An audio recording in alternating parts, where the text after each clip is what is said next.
छले लॉकडाउन तोरा से मिल आले रहियो तोहर गाँव हमार लगे न जना हम कौन खून के गे क्या मारलक हमर सोना के तोरे भाई सब कोई मिल के मारल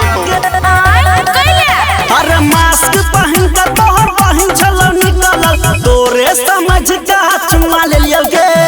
मास्क पहन के तोहर बहिन छलो निकलल तोरे समझ का चुमा ले लियो गे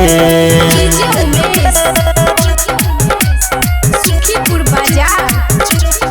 लाठी में सैनिटाइजर लगा के साथ से मारल को हाथ पैर फूलल छै मुँह बुझाइया सुजल छै दोनों गाल बुझाइया जेना बमैया में घुलल छै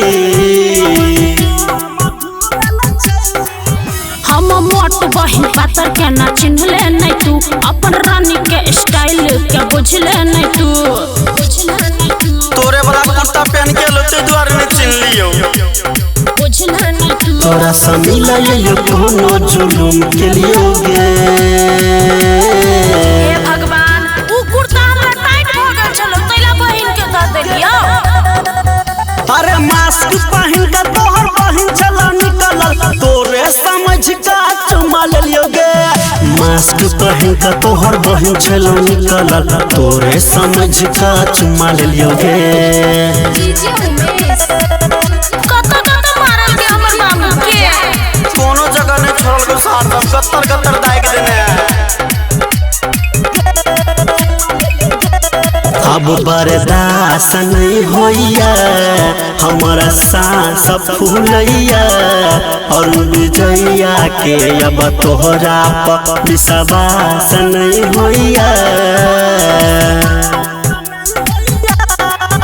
कौन जरूरी छल तोरा हमर घरे जाए के तोरा डॉक्टर माथर आइग लगो हमर भाई के फोन के तो उठेबे नहीं केली ते द्वार तोरा घरे गेलियो त मैसेज करती ना हमार लगे न जना हमर पूरा देह बतोगे आगे पता चले कि हमर भाई आहाँ के देखते पिताई है तो कैला आइलिए हमर घरे अरे मास्क पहन के तोहर बहिन छलो निकलल तोरे समझ का चुमा ले लियो गे मास्क पहन के तोहर बहिन छलो निकलल तोरे समझ का चुमा ले लियो गे।